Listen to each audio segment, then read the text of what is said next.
प्रिय विद्यार्थियों, स्वागत है आपका हमारे YouTube चैनल ई कंटेंट हिंदी पर। आइए ऑनलाइन पढ़ते हैं। और आज हम पढ़ने जा रहे हैं NCERT द्वारा प्रकाशित पुस्तक क्षितिज भाग 1 का चौथा पाठ सांवले सपनों की याद, जिसे लिखा है जाबिर हुसैन ने। सबसे पहले लेखक के बारे में जानते हैं। जाबिर हुसैन का जन्म 1945 में गांव नौनही, राजगीर, जिला नालंदा, बिहार में हुआ। अंग्रेजी भाषा एवं साहित्य के प्राध्यापक रहे। सक्रिय राजनीति में भाग लेते हुए सन 1977 में मुंगेर से बिहार विधानसभा के सदस्य निर्वाचित हुए और मंत्री बने। सन 1995 से बिहार विधान परिषद के सभापति रहे हैं। जाबिर हुसैन हिंदी, उर्दू तथा अंग्रेजी तीनों भाषाओं में समान अधिकार के साथ लेखन करते रहे हैं। उनकी हिंदी रचनाओं में जो आगे हैं डोला बीबी का मज़ार, अतीत का चेहरा, लोगा, एक नदी रेत भरी प्रमुख हैं। अपने लंबे राजनैतिक सामाजिक जीवन के अनुभवों में उपस्थित आम आदमी के संघर्षों को उन्होंने अपने साहित्य में प्रकट किया है।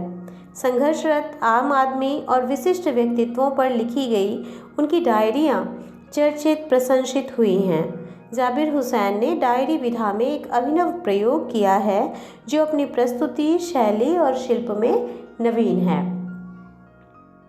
यह पाठ जून 1987 में प्रसिद्ध पक्षी विज्ञानी सालिम अली की मृत्यु के तुरंत बाद डायरी शैली में लिखा गया संस्मरण है।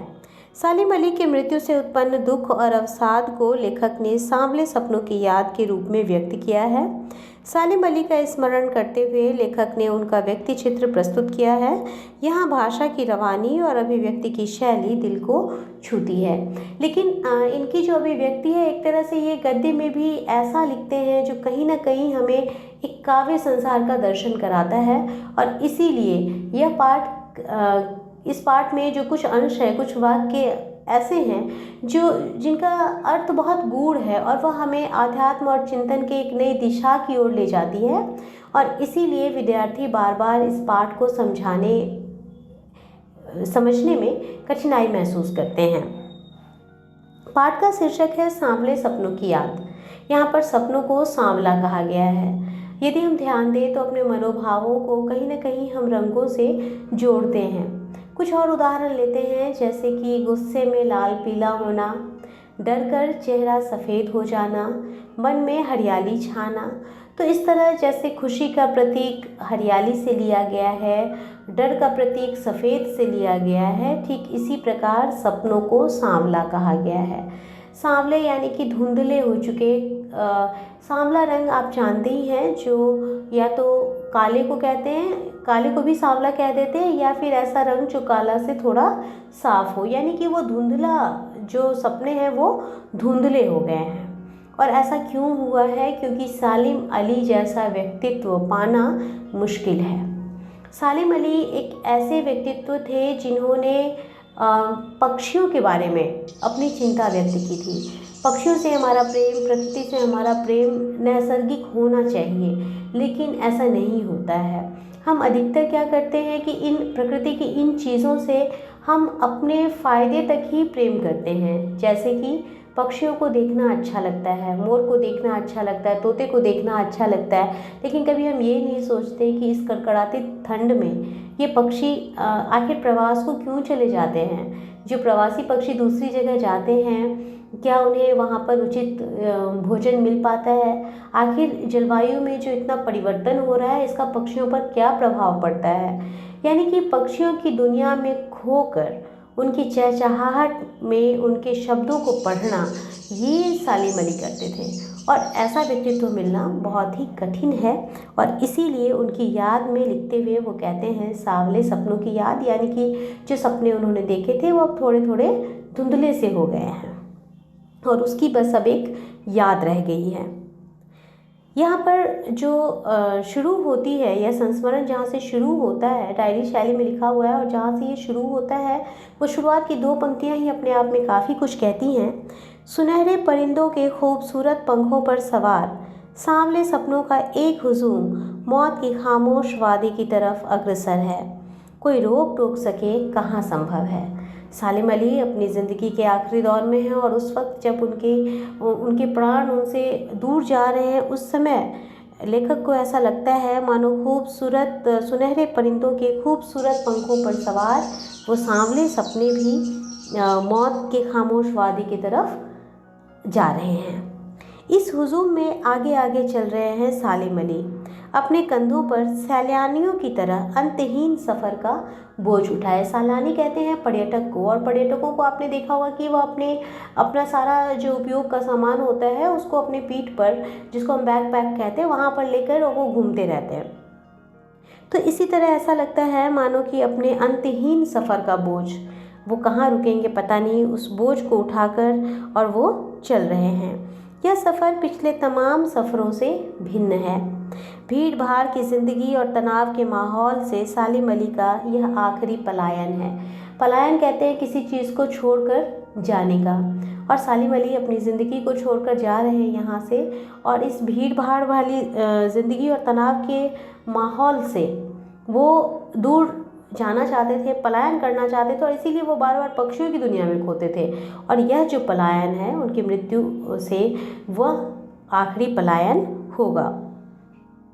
अब तो वह उस वन पक्षी की तरह प्रकृति में विलीन हो रहे हैं जो ज़िंदगी का आखिरी गीत गाने के बाद मौत की गोद में जा बसा हो। कोई अपने जिस्म की हरारत और दिल की धड़कन देकर भी उसे लौटाना चाहे तो वह पक्षी अपने सपनों के गीत दोबारा कैसे गा सकेगा। और जाहिर सी बात है, जो आदमी इस दुनिया को छोड़कर चला जाता है उसके लिए हम कितने भी प्रयास कर लें वो कभी वापस नहीं आता है। मुझे नहीं लगता कोई इस सोए हुए पक्षी को जगाना चाहेगा। वर्षों पूर्व खुद सालिम अली ने कहा था कि लोग पक्षियों को आदमी की नज़र से देखना चाहते हैं। यह उनकी भूल है, ठीक उसी तरह जैसे जंगलों और पहाड़ों, झरनों और आबशारों को वह प्रकृति की नज़र से नहीं आदमी की नज़र से देखने को उत्सुक रहते हैं। भला कोई आदमी अपने कानों से पक्षियों की आवाज़ का मधुर संगीत सुनकर अपने भीतर रोमांच का सोता फूटता महसूस कर सकता है? अब यहाँ पर देखिए उन्होंने कितनी बड़ी बात कही है कि हम प्रकृति को प्रकृति की नज़र से नहीं बल्कि आदमी की नज़र से देखते हैं। और आदमी की नज़र कैसी होती है? हमने पेड़ को देखा तो पेड़ में हमने क्या देखा? इसकी लकड़ी कितने काम आ सकती है, इसके पत्ते हमारे किस काम आ सकते हैं, इसकी शाखों से हम क्या बना सकते हैं। यानी कि उसमें जो हमारा अपना फ़ायदा है हमने सिर्फ उतना देखा। हमने देखा झरना, हमने देखी नदी, और हमने क्या सोचा, वाह यह नदी तो पानी को प्रवाहित करके आगे ले जाती है, क्या हम अपने कारखाने की पाइप इसमें खोल दें। हमने देखा पक्षी, हमने क्या सोचा, कितना सुंदर पक्षी है, क्या हम इसे पिंजरे में कैद कर लें, फिर लोग इसे देखने आएंगे और यह हमारी कमाई का ज़रिया बन जाएगा। तो इस तरह हम जब प्रकृति को देखते हैं तो हम उसके साथ क्या जोड़ते हैं? अपना स्वार्थ जोड़ते हैं। और प्रकृति क्या करती है? निस्वार्थ रहती है। आपने सुना होगा ना, तरवर फल नहीं खाते हैं, सरवर पिए ना पानी। तो प्रकृति जो निस्वार्थ है उसको देखने का नज़रिया भी कैसा होना चाहिए? प्रकृति के जैसा ही निस्वार्थ होना चाहिए। लेकिन आदमी ऐसा नहीं करता है।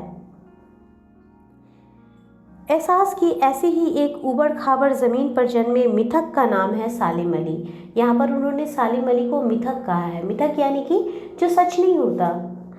और ऐसा व्यक्ति जो एहसास की इस ज़मीन पर, उबड़ खाबड़ ज़मीन पर जन्म ले, वह मिथक ही हो सकता है। पता नहीं इतिहास में कब कृष्ण ने वृंदावन में रास लीला रची थी और शोक गोपियों को अपनी शरारतों का निशाना बनाया था। कब माखन भरे भांडे फोड़े थे और दूध छाली से अपने मुंह भरे थे।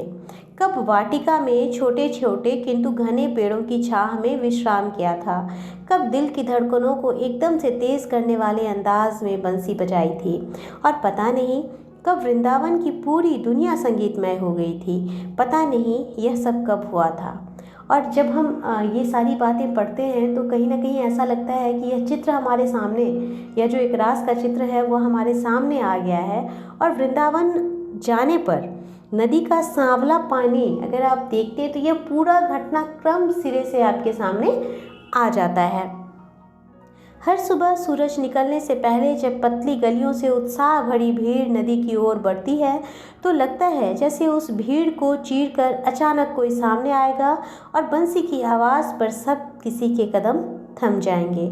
हर शाम सूरज ढलने से पहले जब वाटिका का माली सैलानियों को हिदायत देगा तो लगता है जैसे बस कुछ ही क्षणों में वो कहीं से आ टपकेगा और संगीत का जादू वाटिका के भरे पूरे माहौल पर छा जाएगा। वृंदावन कभी कृष्ण की बांसुरी के जादू से खाली हुआ है क्या? बस यही एक एहसास है। जिस तरह वहाँ पर हमेशा कृष्ण के बसने का एहसास होता है, वैसे ही यह एहसास है जो हमेशा जीवित रहते हैं। मिथकों की दुनिया में इस सवाल का जवाब तलाश करने से पहले एक नज़र कमज़ोर काया वाले उस व्यक्ति पर डाली जाए जिसे हम सालिम अली के नाम से जानते हैं। उम्र को शती तक पहुंचने में थोड़े ही दिन तो बच रहे थे। संभव है लंबी यात्राओं की थकान ने उनके शरीर को कमज़ोर कर दिया हो और कैंसर जैसी जानलेवा बीमारी उनकी मौत का कारण बनी हो। लेकिन अंतिम समय तक मौत उनकी आंखों से वह रोशनी छीनने में सफल नहीं हुई जो पक्षियों की तलाश और उनकी हिफाजत के प्रति समर्पित थी। सालिम अली की आंखों पर चढ़ी दूरबीन उनकी मौत के बाद ही तो उतरी थी। वो हमेशा उनके जब भी आप तस्वीर देखें तो देखेंगे कि आंखों पर एक दूरबीन चढ़ा रहता था और उससे वो हमेशा पक्षियों को देखा करते थे। और यह दूरबीन तभी उतरी थी जब उनकी मृत्यु हो गई थी, यानी कि मृत्यु के वक्त तक वह अपने काम को जारी रखे हुए थे। उन जैसा बर्ड वाचर शायद ही कोई हुआ हो, लेकिन एकांत क्षणों में सालिम अली बिना दूरबीन के भी देखे गए हैं। दूर क्षितिज तक फैली ज़मीन और झुके आसमान को छूने वाली उनकी नज़रों में कुछ कुछ वैसा ही जादू था जो प्रकृति को अपने घेरे में बांध लेता है। सालिम अली उन लोगों में थे जो प्रकृति के प्रभाव में आने के बजाय प्रकृति को अपने प्रभाव में लाने के कायल होते हैं। उनके लिए प्रकृति में हर तरफ एक हंसती खेलती रहस्य भरी दुनिया पसरी हुई थी। यह दुनिया उन्होंने बड़ी मेहनत से अपने लिए गढ़ी थी। इसके गढ़ने में उनकी जीवन साथी तहमीना ने काफ़ी मदद पहुंचाई थी। तहमीना स्कूल के दिनों में उनकी सहपाठी रही थी। अपने लंबे रोमांचकारी जीवन में ढेर सारे अनुभवों के मालिक सालिम अली एक दिन केरल की साइलेंट वैली को रेगिस्तानी हवा के झोंकों से बचाने का अनुरोध लेकर चौधरी चरण सिंह से जा मिले थे। वे प्रधानमंत्री थे, इनके बारे में तो आप जानते ही होंगे। चौधरी साहब गांव की मिट्टी पर पड़ने वाली पानी की पहली बूंद का असर जानने वाले नेता थे, यानी कि जमीन से जुड़े हुए नेता थे। पर्यावरण के संभावित खतरों का जो चित्र सालिम अली ने उनके सामने रखा, उससे उनकी आंखें नम कर दी थीं। उनकी आंखों में आंसू आ गए थे उन पक्षियों की विवशता का, जिस तरह से उन्होंने जिक्र किया होगा सालिम अली ने कि एक व्यक्ति जो कि उस संवेदना को महसूस कर सकता है और उसकी आंखों से आंसू निकल पड़ते हैं। आज सालिम अली नहीं है, चौधरी साहब भी नहीं है। कौन बचा है जो अब सोंधी माटी पर उगी फसलों के बीच एक नए भारत की नींव रखने का संकल्प लेगा? कौन बचा है जो अब हिमालय और लद्दाख की बर्फीली ज़मीनों पर जीने वाले पक्षियों की वकालत करेगा? सालिम अली ने अपनी आत्मकथा का नाम रखा था फॉल ऑफ ए स्पैरो। मुझे याद आ गया, D.H. लॉरेंस की मौत के बाद लोगों ने उनकी पत्नी फ्रीडा लॉरेंस से अनुरोध किया कि वह अपनी पत्नी के बारे में कुछ लिखे। फ्रीडा चाहती तो ढेर सारी बातें लॉरेंस के बारे में लिख सकती थी, लेकिन उसने कहा, मेरे लिए लॉरेंस के बारे में कुछ लिखना असंभव सा है। मुझे महसूस होता है मेरी छत पर बैठने वाली गोरैया लॉरेंस के बारे में ढेर सारी बातें जानती हैं, मुझसे भी ज़्यादा जानती है। वो सचमुच इतना खुला और सादा दिल आदमी था। मुमकिन है लॉरेंस मेरी रगों में, मेरी हड्डियों में समाया हो, लेकिन मेरे लिए कितना कठिन है उसके बारे में अपने अनुभवों को शब्दों का जामा पहनाना। मुझे यकीन है मेरी छत पर बैठी गोरैया उसके बारे में और हम दोनों ही के बारे में मुझसे ज़्यादा जानकारी रखती है। जटिल प्राणियों के लिए सालिम अली हमेशा एक पहेली बने रहेंगे। बचपन के दिनों में उनकी एयर गन से घायल होकर गिरने वाली नीले कंठ की वह गोरैया सारी जिंदगी उन्हें खोज के नए नए रास्तों की तरफ ले जाती रही। जिंदगी की ऊंचाइयों में उनका विश्वास एक क्षण के लिए भी डिगा नहीं। वे लॉरेंस की तरह नैसर्गिक जीवन के प्रतिरूप बन गए। नैसर्गिक यानी कि प्राकृतिक, जिसे ईश्वर ने बनाया है। सालिम अली प्रकृति की दुनिया में एक टापू बनने की बजाय अथाह सागर बनकर उभरे थे। जो लोग उनके भ्रमणशील स्वभाव और उनकी यायावरी से परिचित हैं, उन्हें महसूस होता है कि वो आज भी पक्षियों की सुराग में ही निकले हैं और बस अभी गले में लंबी दूरबीन लटकाए अपने खोजपूर्ण नतीजों के साथ लौट आएंगे। जब तक वो नहीं लौटते, क्या उन्हें गया हुआ मान लिया जाए? मेरी आंखें नम हैं सालिम अली, तुम लौटोगे ना। और इस अंतिम पंक्ति के माध्यम से वो आप जैसे नौनिहालों से यह उम्मीद करते हैं कि आप में से कोई सालिम अली को वापस लौटा देगा, यानी कि आप में से किसी के अंदर वो संवेदना जगेगी जो सालिम अली के अंदर थी, और प्रकृति के लिए, पक्षियों के लिए वही प्रेम आपके अंदर भी उभरेगा। आशा है यह पाठ आपको पसंद आया होगा। धन्यवाद।